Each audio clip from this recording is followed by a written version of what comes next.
It's May, the lusty month of May, that lovely month when everyone goes blissfully astray, much like my voice, because I'm really not a good singer.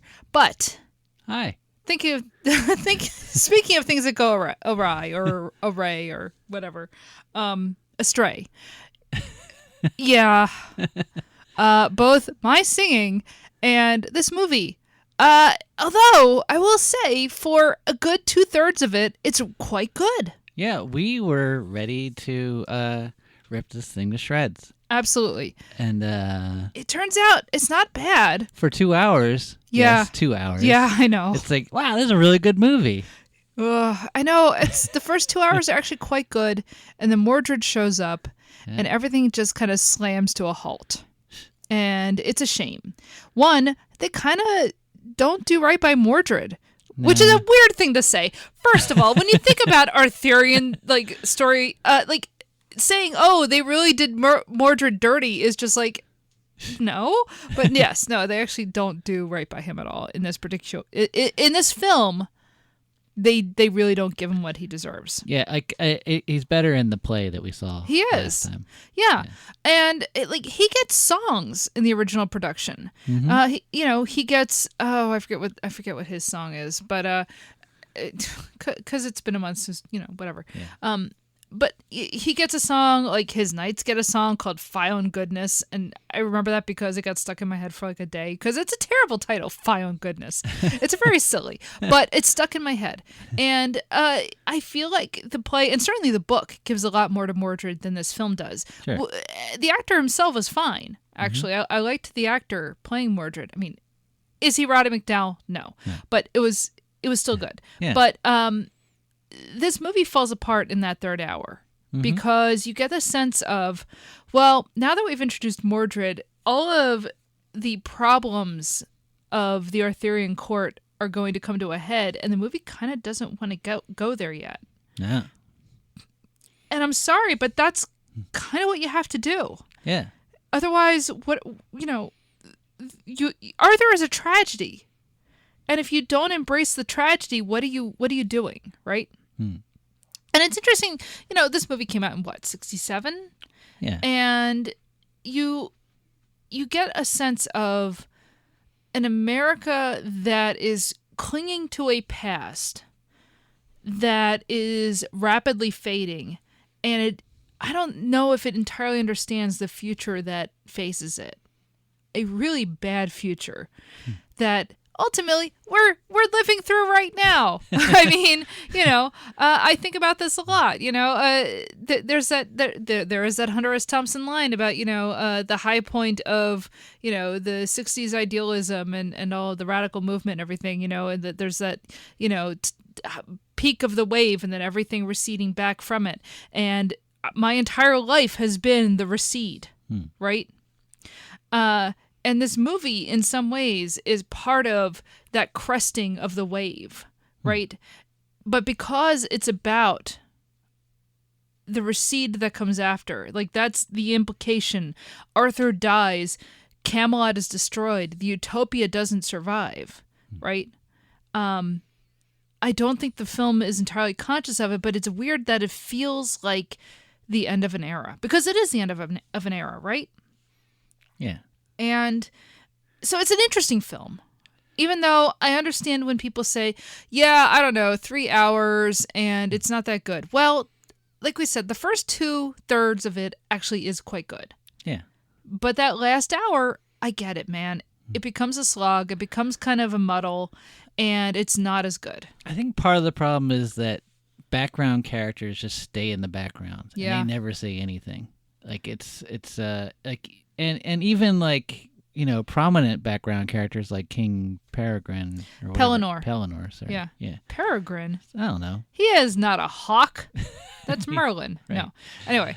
But King Pellinor, like, even he is kind of not in it a lot. Yeah. Not as much as the play. Yeah. And that's also kind of different from the book. Like, Pellinor's in the book a lot. And they actually get into kind of the rivalry between like Pellinor's like family tree and Mordred, who is of course the half brother of Gawain, and like that whole Yeah. thing.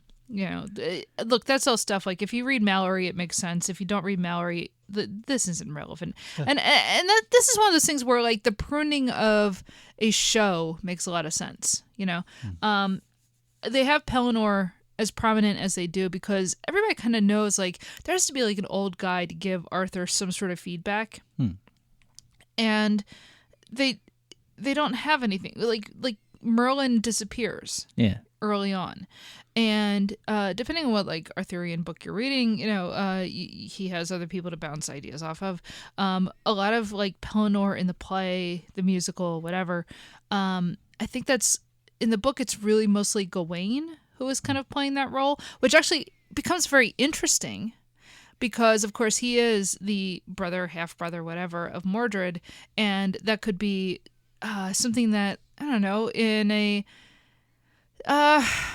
in hands that were not trying to just make a musical, like a fun musical, like that could have actually been very, very interesting to explore. And they do explore that in the book, but they don't get into that into Camelot at all.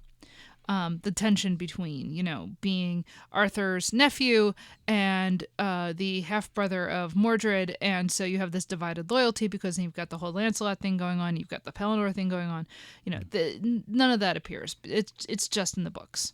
So, but yeah, I don't know. As you say, like a lot of these characters, they start off kind of there and recede through the production. And I do think that's kind of a problem.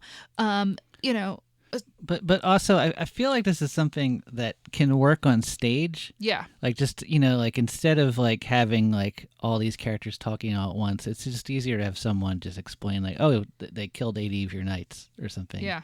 And you don't have to show it. That works on stage. But in the movies, I feel like different things could have been done. I feel like it was a little too slavish to the...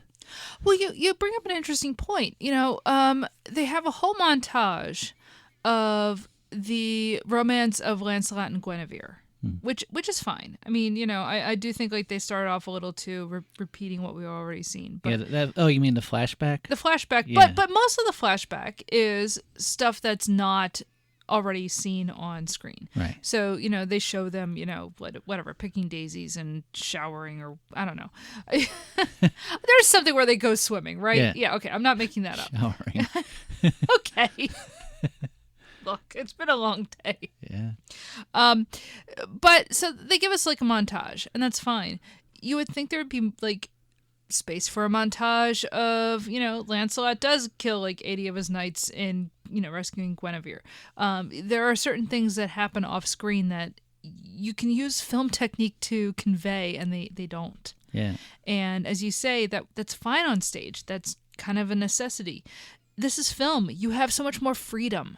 You can do so much more. And there are times where they pull back from that, and it's kind of a shame.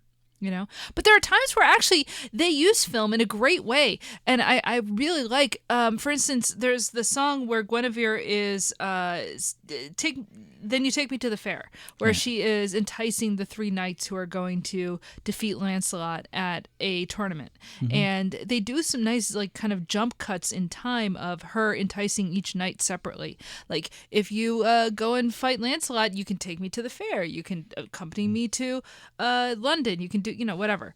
And so they do actually some nice cinematic things in some places. Like early in the film, it just feels like as the film goes on, they lose steam. Yeah.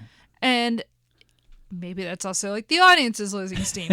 But no, I feel like the film loses steam. And as we said before, like a 3-hour film doesn't have to do that. Right. But it does. And that's very frustrating in watching it.